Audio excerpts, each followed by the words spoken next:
नमस्कार दोस्तों, आज हम लोग देख रहे हैं पार्ट 11 रहेगा हमारा आज। और वर्ष का ये चैप्टर 4 स्टार्ट हो गया है। तो चैप्टर 4 का पार्ट 11 है। वर्ष एमसीक्यू हम लोग देख रहे थे और वो भी रेफरेंस के साथ। दोस्तों, यदि आप ANJ की तैयारी करते हैं तो हमारा प्ले स्टोर पे एप्लीकेशन है जिसका नाम है LDC क्रैकर। आप इसे डाउनलोड कर लीजिए और यहाँ से आप AN की अच्छी तरह से तैयारी कर सकते हैं। यहाँ आपको मिलेगा test series, weekly test series, practice set, सारे मैनुअल्स का नोट्स, सारे मैनुअल का MCQ, सारा अवेलेबल है यहाँ दोस्तों। फाइनेंस का, अकाउंट का, सिविल का, सब अवेलेबल है। तो आइए और यहाँ आकर के तैयारी कीजिए। चलिए आज के पहले प्रश्न पे आते हैं।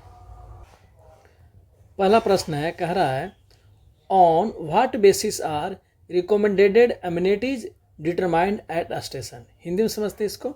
स्टेशनों पर रिकमेंडेड एमिनिटीज किस आधार पर निर्धारित की जाती है? तो आंसर हो जाएगा दोस्तों, एक्चुअल पैसेंजर ट्रैफिक पे निर्धारित की जाती है कि स्टेशन पे एक्चुअल पैसेंजर ट्रैफिक कहाँ है। कहाँ लिखा हुआ है? पारा नंबर 401 में आ जाइए और 401 का हम लोग पढ़ते हैं पूरा इसको। कह रहा है at station and their environments are the first point of the contract between railway and their customers. A special importance is required to be given to the facilities provided to the passengers in regards to their adequacy, quality and maintenance. While planning for provision, augmentation of amenities at stations, due consideration need to be given to the maintenance of a station from point of view of passenger traffic. Passenger traffic के आधार पर हम लोग क्या करते हैं, amenities को decide करते हैं कि कैसा देना है, वहाँ पे फैसिलिटी कैसी प्रोवाइड करानी है। अगला प्रश्न है हमारा, why was the need for recommended amenities felt. Recommended amenities की आवश्यकता क्यों महसूस की गई? आंसर होगा MEA में not match actual passenger traffic. MEA का फुल फॉर्म होता है दोस्तों मिनिमम एसेंशियल एमिनिटीज। देखिए यहाँ दिया हुआ है मिनिमम एसेंशियल एमिनिटीज, MEA का फुल फॉर्म होता है। तो चलिए इसको देखते हैं कि हमारा पारा में कहाँ लिखा हुआ है। पारा नंबर 404 में आइए, देखिए लिखा हुआ है availability of amenities at station as per quantum of minimum essential amenities as mention in annexure 4.3, 4.3B, 4.3C may not be commensurate with the actual passenger traffic dealt at station। तो हमारा हो जाएगा actual passenger traffic के आवश्यकता के अनुसार हमारा क्या किया जाता है, रिकमेंडेशन किया जाता है एमिनिटीज़ का। अगला प्रश्न है हमारा, if recommended amenities are less than MEA यानी minimum essential amenities what can be done. Hindi में समझते हैं इसको। यदि रिकमेंडेड एमिनिटीज़ की मात्रा MEA से कम हो तो क्या किया जा सकता है? तो आंसर हो जाएगा दोस्तों modify the actual quantum of MEA। क्या किया जाएगा? उसको मॉडिफाई किया जाएगा एक्चुअल क्वांटम में। कहाँ लिखा हुआ है? देखिए पारा नंबर 404 का power of GM of railway to review में पॉइंट में पढ़ते हैं आगे। In the case quantum of amenities are worked out on the basis of norm of recommended amenities in is less than quantum prescribed for the minimum essential amenities, है ना, यानी MEA in annexure ये दिया हुआ the actual quantum of minimum essential amenities to be provided could be modified। फिर क्या करना है, उसको आपको मॉडिफाई करना पड़ेगा। अगला प्रश्न दोस्तों, modification of MEA requires approval of. तो आंसर हो जाएगा जनरल मैनेजर। यानी मिनिमम एसेंशियल एमिनिटीज़ में कोई संशोधन चाहिए तो किसकी स्वीकृति जरूरी है? तो जनरल मैनेजर की स्वीकृति जरूरी है। कहाँ लिखा हुआ है? देखिए पारा नंबर 404 में दिया हुआ है with the approval of GM and board should be intimated of the same, no further delegation is permitted for such approval. किसका अप्रूवल चाहिए? GM का अप्रूवल चाहिए आपको मिनिमम एसेंशियल एमिनिटीज़ को मॉडिफाई करने के लिए। देखिए स्पष्ट लिखा हुआ है actual quantum of minimum essential amenities to be provided could be modified with the approval of GM, है ना। यानी एमईए को मॉडिफाई करने के लिए आपको अप्रूवल किसका लगेगा, जीएम का अप्रूवल लगेगा। और रेलवे बोर्ड को इंटीमेट भी करना है आपको, ये भी लिखा हुआ है, and board should be intimated of the same. हो सकता है हमारा अगला प्रश्न ये हो। देखिए दोस्तों, in the case of modification of MEA यानी minimum essential amenities, the board should be, Hindi में समझिए इसको, एमईए में संशोधन के मामले में बोर्ड को क्या करना होता है, यानी बोर्ड को इंटीमेट करना होता है। हम लोग बोर्ड को क्या करते हैं, इंटीमेटेड देते हैं। कहाँ लिखा हुआ है, अभी हम लोग पढ़े थे। देखिए पढ़ते हैं, the actual quantum of minimum essential amenities to be provided could be modified with the approval of GM and board should be intimated. क्या करना है, बोर्ड को इंटीमेट करना है, उसके बारे में जानकारी देना है कि आप एमईए को मॉडिफाई कर रहे हैं, संशोधन कर रहे हैं। अगला प्रश्न है हमारा, approval of MEA modification can not be delegated to, यानी एमईए में संशोधन की स्वीकृति आगे किसे नहीं दी जा सकती है। तो आंसर हो जाएगा एनी वन एल्स, किसी को भी देने की फिर जरूरत नहीं है। No further delegation permitted. कहाँ लिखा हुआ है, वहीं पे एक लाइन आगे लिखा हुआ है दोस्तों। चलिए यहाँ से स्टार्ट करते हैं। Actual quantum of minimum essential amenities to be provided could be modified with the approval of GM and board should be intimated, यानी बोर्ड को इंटीमेट करना है of the same. No further delegation is permitted for such approval, है ना। इसके बाद किसी को भी स्वीकृति लेने की जरूरत नहीं पड़ेगी। अगला प्रश्न पढ़ते हैं, कर why have recommended amenities not received adequate attention, यानी कह रहा है हिंदी में कि रिकमेंडेड एमिनिटीज के प्रावधान पर पर्याप्त ध्यान क्यों नहीं दिया गया। तो आंसर हो जाएगा facilities not reviewed as per actual passenger volume. Facility को रिव्यू नहीं किया गया एक्चुअल पैसेंजर वॉल्यूम के अनुसार। कहाँ दिया हुआ है, पारा नंबर 404 में देखिए दिया हुआ है।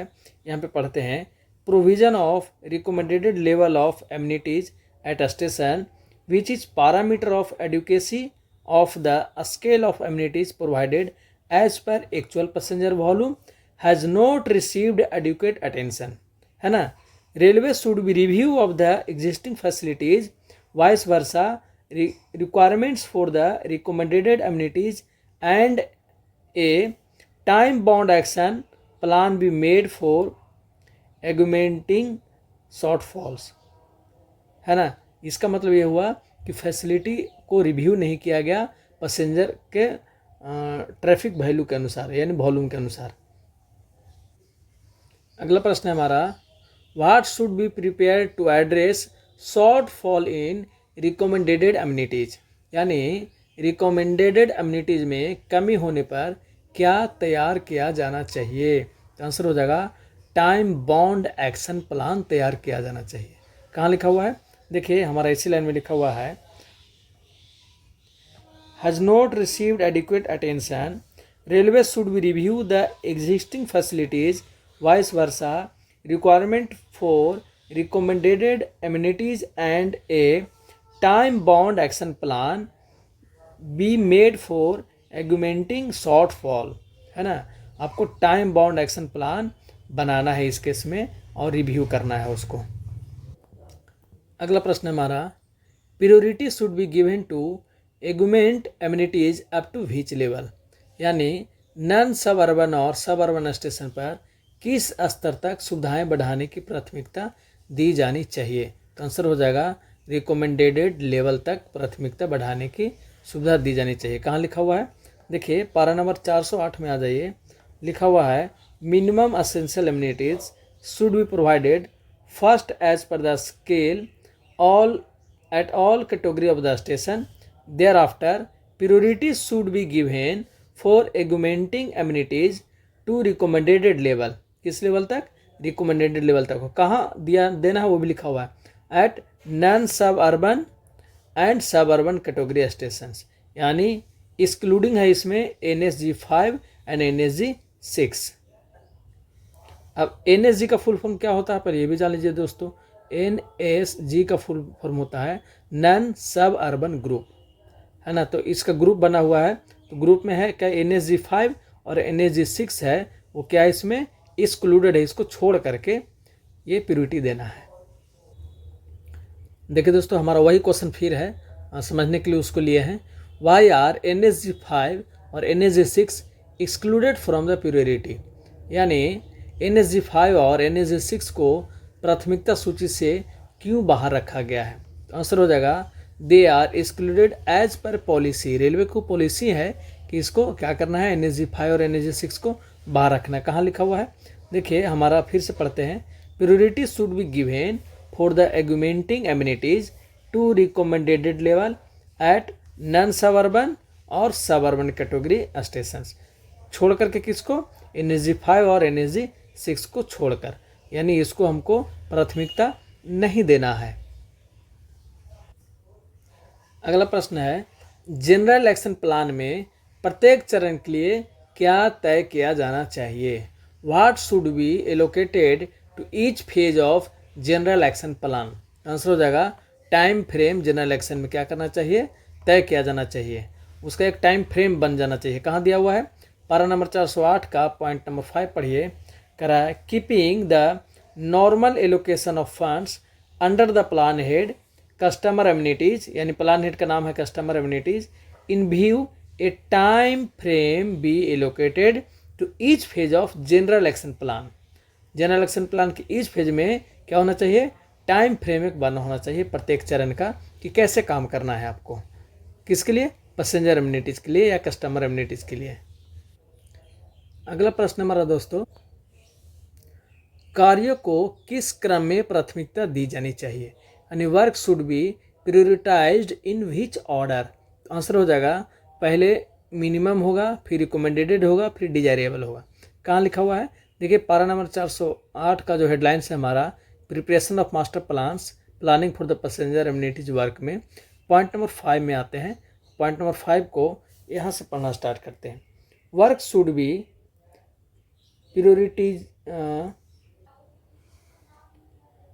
prioritized in a manner such that gaps in minimum essential amenities, recommended amenities and desirable amenities are filled up generally in that order। कौन कौन सा ऑर्डर पहले मिला? देखिए, मिनिमम पहले मिला, मिनिमम एसेंशियल एमिनिटीज़, उसके बाद मिला रिकमेंडेड, उसके बाद मिला डिजायरेबल, यानी और ये हमारा ऑर्डर्स है। यानी पहला ऑर्डर्स हो गया ये, दूसरा ऑर्डर्स हो गया ये, और तीसरा ऑर्डर्स हो गया ये। इसी सीरीज में ये हमको क्या करना है? कार्य करना है, यानी प्राथमिकता देना है। तो हमारे यहाँ पे सीरीज क्या हो गया? मिनिमम, रिकमेंडेड और डिजायरेबल। ये हमारा प्रियोरिटीज है इसका, जिसको सेट करके रखना है जब आप मास्टर प्लान बनाते हैं, काम करते हैं तो। अगला प्रश्न हमारा दोस्तों, नए स्टेशन के निर्माण के समय मिनिमम एसेंशियल एमिनिटीज किस प्लान हेड के अंतर्गत दी जाती है? At construction of new station MEAR provided under which plan head? तो आंसर हो जाएगा कंसर्न प्लान हेड, या यहाँ पे कस्टमर अम्यूनिटीज भी यदि आंसर ऑप्शन में है तो वो भी आंसर हो जाएगा। देखिए कहाँ लिखा हुआ है? 408 का पॉइंट नंबर 6 में आइए। Minimum essential amenities are prescribed shall be provided as a part of concern plan head at the time of construction. हमारा ये ऑप्शन था, concern plan head at the time of construction of new station, elimination of shortfall in the minimum essential amenities in existing station and augmentation of any fault facility at a station shall however be changed under plan head customer amenities। तो option में यदि ये भी exam में है customer amenities, तो आप इसको भी मार सकते हैं कि MEE का जो काम होता है, MEA का, वो जो जिस प्लान हेड के अंतर्गत आता है वो प्लान हेड का नाम है कस्टमर एमिनिटीज़। इसी के अंतर्गत इसका पूरा काम होता है। तो या तो कंसर्न प्लान हेड लिखिए ऑप्शन में है तो, और नहीं तो फिर कस्टमर एमिनिटीज यदि ऑप्शन में है तो आप ये भी मार सकते हैं। प्रश्न है, सामान्यतः किस श्रेणी के स्टेशन को पहले प्राथमिकता दी जाती है? नॉर्मली विच स्टेशन गेट हायर प्रियोरिटी? तो आंसर हो जाएगा हायर कैटेगरी स्टेशन की प्राथमिकता सबसे पहले दी जाती है। कहाँ लिखा हुआ है? पारा नंबर 408 में आ जाइए, point number 7। Normally priority shall be accorded for a higher category of station over lower category of the station for the provision of any amenities eligible to be provided at such category of the station. तो हमारा answer हो जाएगा higher category of station की priority सबसे पहले दी जाती है कार्यों के क्षेत्र में। अगला प्रश्न है, आइसलैंड प्लेटफार्म को एमई के लिए कैसे माना जाता है? How is an island platform treated for MEA? तो यह हो जाएगा सिंगल प्लेटफार्म उसको ट्रीट किया जाता है। आइसलैंड प्लेटफार्म को क्या ट्रीट किया जाता है? सिंगल। कहाँ लिखा हुआ है? पारा नंबर 409 में देखिए एक ही लाइन में लिखा हुआ है, platforms island platform should be treated as single platform for the provision of minimum essential amenities यानी एमईए। ठीक है, तो हमारा क्लियर हो गया, आंसर हो जाएगा सिंगल प्लेटफार्म के रूप में उसको ट्रीट करते हैं। अगला प्रश्न है, फुट ओवर ब्रिज का मुख्य उपयोग क्या है? What is the primary use of foot over bridge? तो आंसर हो जाएगा दोस्तों पेडेस्ट्रियन मूवमेंट के लिए यानी पैदल चलने के लिए ज़्यादा इसका प्रयोग किया जाता है। मैनुअल में कहाँ लिखा हुआ है? देखिए पारा नंबर 409 का point number 2 foot over bridge के बारे में पढ़ते हैं। कह रहा it is an elevated structure of any span and width over across the railway track oblique road primarily used for the pedestrian movement and is not directly used for the motor vehicle as defined in the Motor Vehicle Act 1988। यानी ये सिर्फ पैदल मार्ग के लिए उपयोग किया जाता है। इसका किसी भी व्हीकल के उपयोग के लिए या मोटर व्हीकल के उपयोग के लिए ये यूज नहीं है, डायरेक्टली यूज नहीं करेंगे। इसको क्लियर लिखा हुआ है, not directly use for motor vehicle. और हमारा नियम भी दिया है मोटर व्हीकल एक्ट में जो वर्णन है उसके अनुसार। अगला प्रश्न है, एफओबी को समानता कितनी चौड़ाई का रखने की सिफारिश है? तो आंसर हो जाएगा दोस्तों 20 फीट। कहाँ लिखा हुआ है? देखिए हमारा पारा नंबर 409 का 2 में लिखा हुआ है फुट ओवर ब्रिज में, FOB should be preferably 20 feet wide at NSG1, NSG3, NSG1 category of the station. कितना रखना है आपको? 20 फीट वाइड रखना है, यानी 20 फीट चौड़ा आपको एफओबी को रखना है। अगला प्रश्न है, what facilities should be provided on FOB as far as practicable? FOB पर क्या सुविधाएं यथासंभव प्रदान की जानी चाहिए? दोस्तों एफओबी पर रैंप भी देने की सुविधाएं हैं, यानी आंसर हो जाएगा हमारा रैंप। ये मैनुअल में लिखा हुआ है। देखिए पारा नंबर 409 का पॉइंट नंबर 2 में आइए, देखिए लिखा हुआ है FOB shell be provided with ramp. किसके साथ प्रोवाइड करना है? रैंप के साथ। एज फार एज प्रैक्टिकेबल, जितना हो सके रैंप प्रोवाइड कराना है। Handrail shall be provided as per design. तो हमारा आंसर हो जाएगा रैंप। अगला प्रश्न है, सब अर्बन आइसलैंड प्लेटफार्म पर मुख्य रूप से क्या प्रदान किया जाना चाहिए? What should B mainly B provided on suburban island platform? Answer हो जाएगा यूरिनल ओनली, सिर्फ आपको यूरिनल प्रोवाइड कराना है। कहाँ लिखा हुआ है? देखिए हेडलाइंस में है एट सब अर्बन स्टेशन, और ये पारा रहेगा दोस्तों 409 ही है, लिखना मैं भूल गया हूँ, ये 409 पारा कहीं चल रहा है अभी। At suburban station only urinal should be provided at suitable location on suburban island platform. Island platform के केस में वो भी सब अर्बन स्टेशनों में सिर्फ आपके यूरिनल प्रोवाइड करना है, कोई आपको वेटिंग हॉल वगैरह देख के देने की ज़रूरत नहीं है। तो आंसर हो जाएगा हमारा यूरिनल, यानी 3 नंबर आंसर सही है। अगला प्रश्न है, सब अर्बन आइसलैंड प्लेटफार्म पर बास बेसिन कहाँ होनी चाहिए? वेयर शुड बी बास basin B provided at suburban island platform? Answer हो जाएगा नियर यूरिनल्स, जहाँ पे आपका यूरिनल्स बना हुआ है वहीं पे आपको बास बेसिन प्रोवाइड कराना है। कहाँ लिखा हुआ है? देखिए अभी हम लोग पढ़े थे पारा नंबर 409 में, और at suburban station only urinal should be provided at suitable location on suburban island platform as the major requirement of suburban passenger is a urinals. Wash basin should be invariably be provided near the urinals. कहाँ? Wash basin urinal के पास में ही क्या करना है? Provide करना है। अगला प्रश्न है हमारा, सब अर्बन स्टेशन पर प्लेटफार्म पर टॉयलेट्स या यूरिनल्स देने की शक्ति किससे है? कौन प्रोवाइड करवाएगा? who has the power of decided provision of toilets oblique urinals on the platform at suburban stations? तो आंसर हो जाएगा दोस्तों जीएम का पावर है, वही प्रोवाइड करा सकते हैं। कहाँ क्या देना है, कहाँ लिखा हुआ है, देखिए एट suburban स्टेशन का पॉइंट नंबर बी पढ़ते हैं। The power of dispense with the provision of toilets oblique urinals at the platforms is delegated to the general manager. यानी सबअर्बन स्टेशनों पे बाथरूम या यूरिनल्स बनाने के लिए, यानी टॉयलेट और यूरिनल्स बनाने के लिए भी प्रोविज़न किसकी चाहिए, जनरल मैनेजर यानी जीएम का प्रोविज़न चाहिए, वही डेलीगेट्स हैं दोस्तों। अगला प्रश्न है सब अर्बन स्टेशन पर टॉयलेट्स कहाँ उपलब्ध कराए जाने चाहिए? Where should be toilets be provided at suburban station? तो आंसर हो जाएगा कनकोर्स या सर्कुलेटिंग एरिया में प्रोवाइड कराने चाहिए।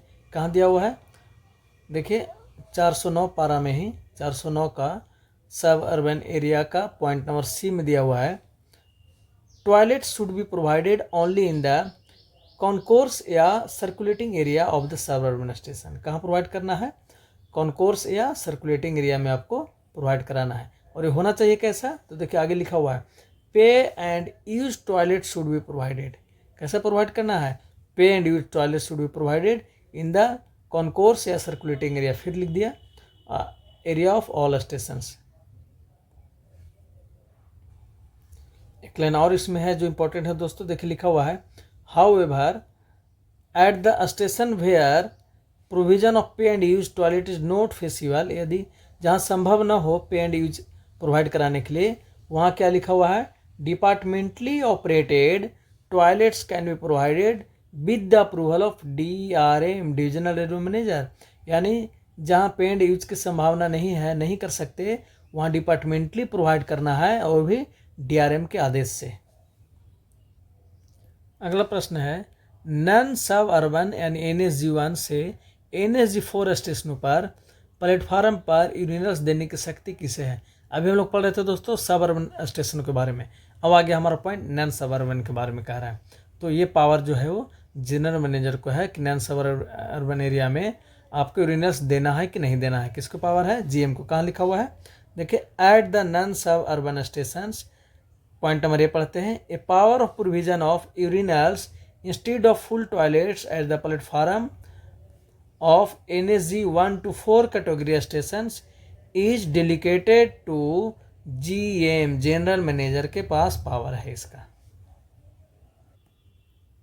अगला प्रश्न हमारा प्लेटफार्म शेल्टर के नीचे स्टॉल और ट्रॉलीज के बारे में क्या नीति है हमारी? What is the policy regarding stall and trolleys under platform shelter? तो ये हमारी नीति है रिड्यूस टू मिनिमम, जितना हो सके उसको कम करना है। कहाँ लिखा हुआ है, पारा नंबर 409 का पॉइंट नंबर 5 में लिखा हुआ है स्टॉल एंड ट्रॉलीज के बारे में। The number of trolleys and caterings stall under the platform shelter should be reduced to a minimum. क्या करना है, रिड्यूस टू मिनिमम करना है, जितना हो सके कम करना है इसको। और एक लाइन और इसमें इंपॉर्टेंट है जो हम लोग को पढ़ लेना चाहिए, करा automatic vending machine should be encouraged to the replace of existing vendor stall. करा ऑटोमेटिक वेंडिंग मशीन को हम लोग को बढ़ावा देना चाहिए और इसको रिप्लेस करना चाहिए जो अभी एग्जिस्टिंग वेंडिंग स्टॉल है हमारे पास उसको। अगला प्रश्न है सर्कुलेटिंग एरिया में किस पर विशेष ध्यान दिया जाना चाहिए? तो आंसर हो जाएगा व्हाट इज, इंग्लिश में पढ़ते हैं what is important in a circulating area. Answer हो जाएगा हमारा प्रॉपर ट्रैफिक मूवमेंट फ्लो पर विशेष ध्यान देना चाहिए सर्कुलेटिंग एरिया में। कहाँ लिखा हुआ है, पॉइंट नंबर 409 का इम्पॉर्टेंट एस्पेक्ट्स में लिखा हुआ है point number 6 circulating area headline से एक, जिसमें दिया हुआ है in the circulating area proper traffic movement flow plan should be made, proper land escaping in the circulating area should be also be develop. तो हमारा ट्रैफिक मूवमेंट जो flow है उस पर क्या करना है, पूरा आपको प्लान करना है, ध्यान देना है।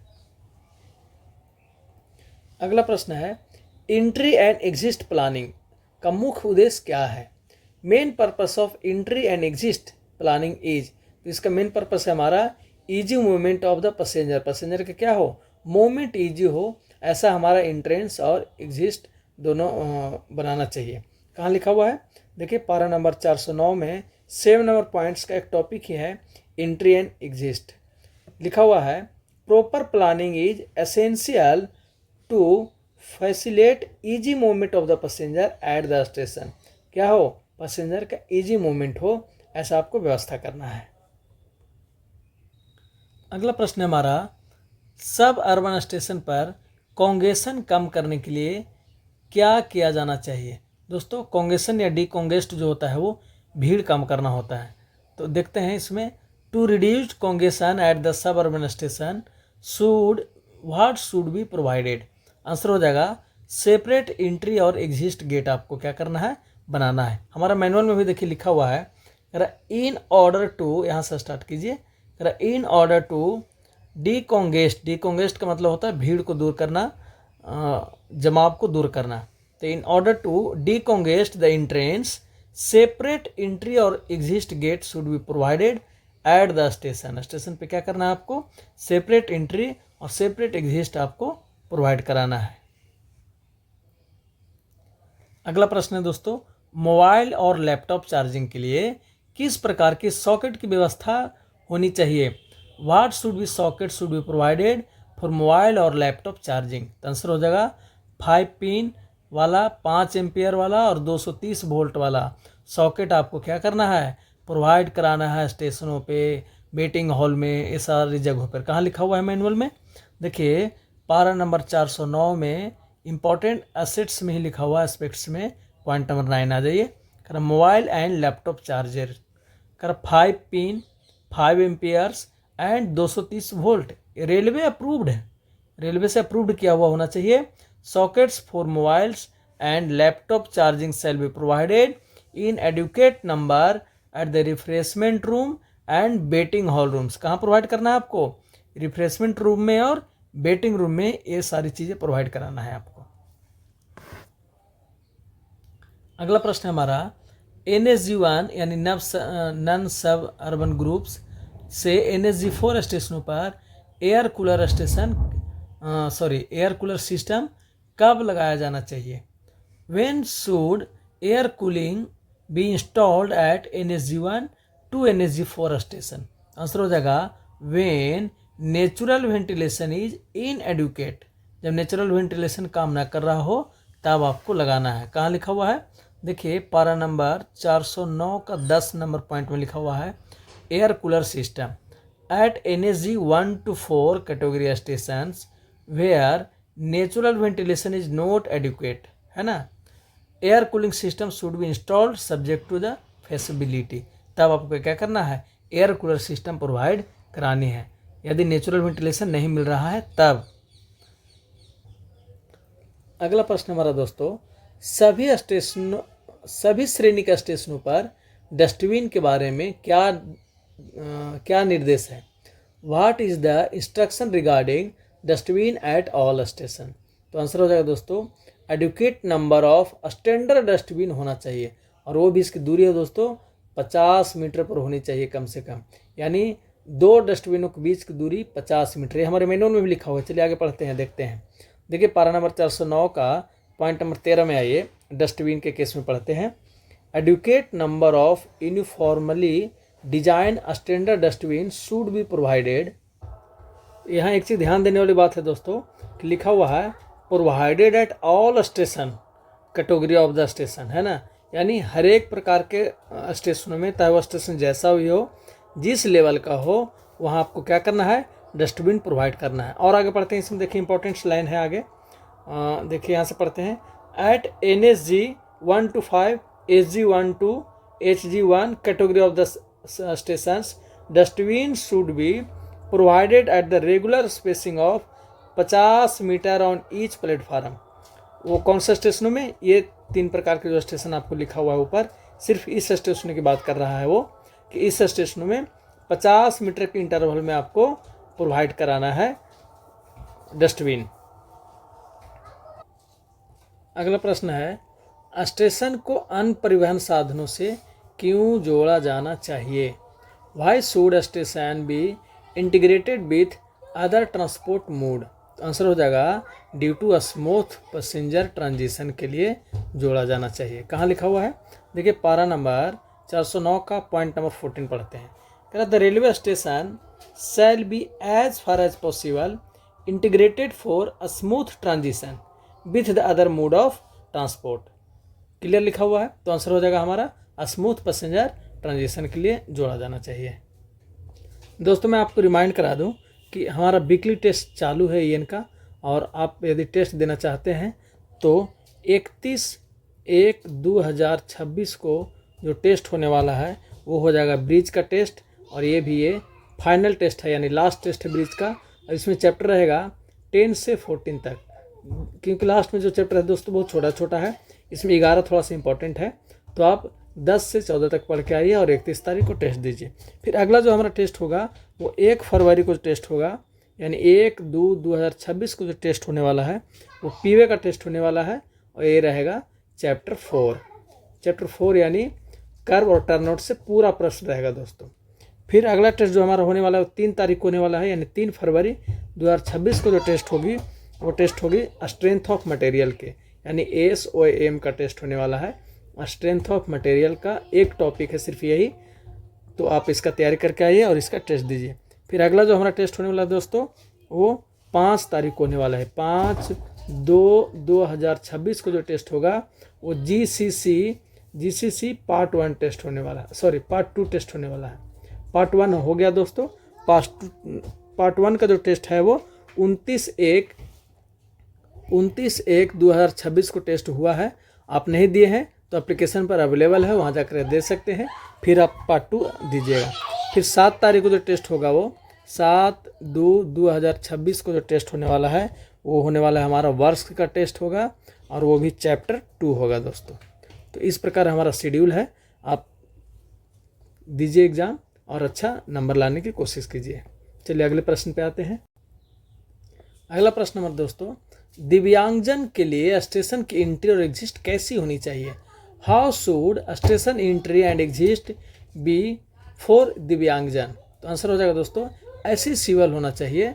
कहाँ लिखा हुआ है, देखिए पारा नंबर 410 में पॉइंट नंबर 1 में लिखा हुआ है स्टेशन एक्सेसिबिलिटी में। कह रहा है point A, accessible routes entry and exit of the railway station should be accessible, है ना। और आगे पढ़ते हैं किसके लिए है ये, entry and exit railway should be accessible किसके लिए है ये। तो हमारा हेडलाइन से देखिए लिखा हुआ है amenities for the passenger with disabilities, यानी PWD के लिए ये सुविधा उपलब्ध करानी है आपको। तो हमारा आंसर हो जाएगा एक्सेसिबल। देखिए दोस्तों यही हमारा टेस्ट का जो नेक्स्ट अनाउंसमेंट है वो ये है 29 जनवरी को जो टेस्ट होने वाला है दोस्तों थर्सडे को, वो GCC पार्ट 1 हो रहा है, और 31 जनवरी 2026 को सैटरडे को जो टेस्ट होगी वो ब्रिज का फाइनल टेस्ट होगा चैप्टर 10 से 14 तक। उसके बाद 1 फरवरी को जो संडे को टेस्ट होगी वो पीवे का चैप्टर 4 होगा, जिसमें कर्व एंड टर्नआउट यानी पार्ट 1 पार्ट बी दोनों इंक्लूड है। और 3/2/2026 को जो थर्सडे को टेस्ट होगी वो स्ट्रेंथ ऑफ मटेरियल का टेस्ट होगा। यदि आप स्ट्रेंथ ऑफ मटेरियल का टेस्ट देने से पहले हमारा एक वीडियो है LDC क्रैकर चैनल पे अवेलेबल है, वीडियो को देख लीजिए, तो आप 90 से ज़्यादा % बना सकते हैं उसमें, क्योंकि मैक्सिमम क्वेश्चन वहीं से रहेगा दोस्तों। तो एक लेक्चर हमारा देख लीजिए, लेक्चर अवेलेबल है हमारा यूट्यूब पे। और 5/2/2026 को जो टेस्ट होगा वो GCC पार्ट 2 होगा, और इसका भी लेक्चर आपको यूट्यूब पे अवेलेबल है। लेक्चर देखिए और टेस्ट दीजिए, देखिए आप बहुत बढ़िया नंबर ला पाएंगे। नेक्स्ट है हमारा 7/2/2026 को जो सैटरडे को टेस्ट होगी वो वर्ष का होगा, और वो भी चैप्टर 2 होगा, और इसका भी लेक्चर अवेलेबल है। इसका लेक्चर 1 से 9 तक है, तो 9 लेक्चर देखिए और फिर टेस्ट दीजिए, देखिए आपको नंबर का एहसास होगा कि अच्छा नंबर आप ला पाएंगे। तो ये हमारा नेक्स्ट टेस्ट का अनाउंसमेंट है जो इस प्रकार है। ये टेस्ट आप दे पाएंगे कहाँ, तो हमारा एप्लीकेशन है LDC क्रैकर,